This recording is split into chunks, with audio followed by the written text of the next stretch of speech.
No, folks, that's not a ventriloquist that you're seeing there. That is me, still photography, because I think that's probably the most appropriate way to look at me today is I want to record something that kind of brings you up to date a little bit on what's happening with the 49ers as we get closer and closer to the veterans reporting date. So just to kind of, I don't want to get too deep in the weeds on this, but I had a procedure on Friday, a Mohs procedure for those who are familiar with that. Everything is fine. I'm good. All is great in my world, except for frankly not looking real good. All bandaged up on the face. So didn't want to put you through that. So therefore, you're just looking at me while I bring you up to date on what's happening with the 49ers. And what is happening is on Friday, the 49ers placed some players on PUP and NFI, non-football injury list. PUP, of course, the physically unable to perform list.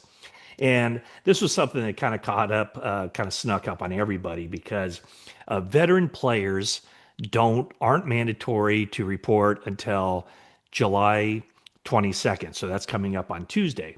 However, if a player sustained a football or non-football related injury or illness during the offseason, then that player can report, or the team can have that player report 5 days before the mandatory reporting date. So that would have been on Friday. And so the 49ers placed some players that you would expect to see on PUP. Brandon Ayuk, Malik Mustafa, Curtis Robinson, three players returning from ACL injuries. Now, the one that caught everybody's eye was Ricky Pearsall, just because I don't think anybody really wanted to see him on any kind of injury list. And before we get too deep into this, I can't tell you exactly where things are with a lot of these injured players. We'll have a better idea on Tuesday when John Lynch and Kyle Shanahan speak to the media. But um, I guess because the 49ers haven't been all that forthcoming with the injury situation, it does leave the door open that there's some concern until we're told otherwise. And with Pearsall being on the PUP list, is that a reason for concern? Perhaps not, but I'm not necessarily willing to go that far because frankly, I've reached out to some people and I've not gotten a really good answer as far as what his situation is. Someone told me that person didn't think there were any kind of setbacks to Ricky Pearsall's hamstring during these 40 days and 40 nights away. But we'll just have to see. So Pearsall was on the PUP list, Andre Dillard and Yetur Gross-Matos, and then on the NFI list, Ben Barch, who, to my knowledge, did not have anything keeping him out during the offseason program. So that was a little bit of a surprise. And then George Odum. Now, a day later, and as I noted on social media, any player on these lists, the active PUP list, the active NFI list, all those players count against the 90-man roster limit, and any of them can be removed from that list at any point during training camp. And in the case of George Odum, one day later, the 49ers released him. And not necessarily a huge surprise. He was working through kind of a knee condition. Kyle Shanahan, the last time we spoke to him about injuries, said that he should be good to go for training camp, but the 49ers opt to release him, I'm assuming, after he cleared a physical. So he was on the books to make $2.3 million in base salary this year. It does create some cap space for the 49ers for this year and maybe more importantly for next year. So this year, the team will save 1.655 million on the cap. That's more money created under the cap. And of course, all unaccounted for money on the cap from one year carries over to the next year. And next year, now his cap hit is spread out over 2 years.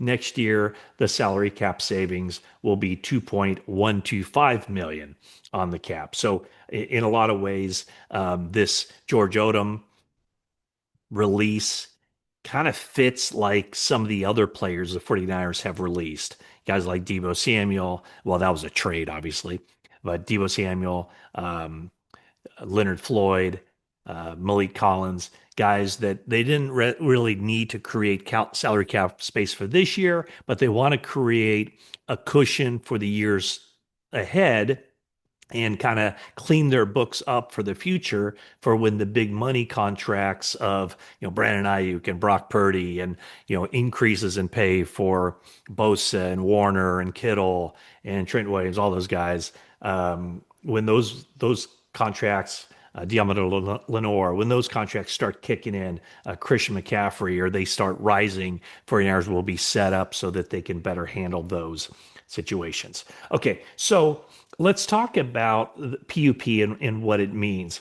Um, Now, under the CBA, and this is something I don't think I was even really aware of, but any player who sustained a football or non-football related injury or illness during the offseason is allowed to report to training camp 5 days before the mandatory reporting date. So that's why you see the PUP guys and the NFI guys announced by the 49ers on Friday. One guy who's not on that list is Jawan Jennings. Theoretically, he would have been eligible to report 5 days early, but with his more than likely, with his contract situation being the way it is, looking for a new contract, and maybe even the fact that he really didn't have a calf injury, maybe that really wasn't what was keeping him off the practice field in the summer during the offseason program. So he was a guy who did not report early. I had noted that Alfred Collins, the second round draft pick for the 49ers, who did not participate at all in the offseason program due to a calf injury, he signed his deal, he reported to camp, and he was not placed on PUP. So that's good news for the 49ers and for Alfred Collins that he's been cleared and he's ready to go. So with these injuries, someone wise once told me don't ever underestimate injuries. The team usually won't be, too forthcoming about them. But let's just go back to June 10th. And last time we talked to Kyle Shanahan about the injuries for the 49ers. And it was at that point, it was pretty clear Brandon Ayuk would open training camp on PUP, as would Malik Mustafa and Curtis Robinson, and then also the rookie, the seventh round pick, the quarterback from Indiana, Curtis Rourke. Rourke was placed on the NFI list upon the rookies reporting. So with Ayuk, Mustafa, Robinson, and Rourke, those are ACL injuries from last season or ACL surgeries from, in the case of Ayuk, what's been 8 months now. Those 49ers will be careful with those guys as they return, whatever their time frame is. All they have different time schedules as far as returning. For Ayuk, as I've noted, he appears to be doing just fine and ahead of schedule, but you just don't know. A lot of it is going to be contingent on how he responds during training camp, how he's looking, everything else. So Mustafa kind of the same way. And Robinson, based on how I saw him working out in June, he looks to be ahead of schedule with everybody. So let's start off with Pearsall. Pearsall had a hamstring injury during the offseason program, and what Kyle Shanahan said that he described it as nothing serious. He's pretty good now, and that was more than a month ago. That was whatever it was, a month and 2 weeks ago. And he said he should be ready to go for training camp. So again, teams can remove a player from the PUP list, and the guys who report early, the injured guys, automatically go on PUP or NFI. So I would say there's still, unless there's been a setback that nobody seems to know about, or I didn't get any answers really on this from the 49ers or from Pearsall's representatives. Um, Still, I would say a chance either. I would say, again, unless there's been some bad setback, Ricky Pearsall, based on what we were told in June, should be ready to rock and roll when the 49ers get on the practice field for the first time on Wednesday.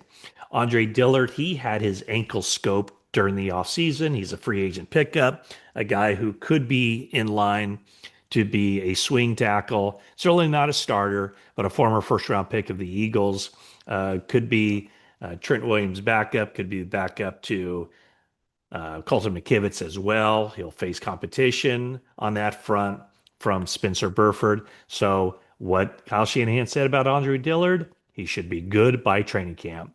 And the same goes for Yetur Gross-Matos. He was held out of most of the offseason program due to knee wear and tear. And again, Shanahan said should be fine by training camp. So um, if nothing has changed adversely with Pearsall, Dillard, and Gross-Matos, those guys should be cleared, removed from the PUP list, and should be ready to go early in training camp when they get on the practice field. And then as far as the NFI, I don't know what's going on with Ben Barch because he was a participant in the offseason program. So this, in my mind, pretty clearly was something that happened here recently.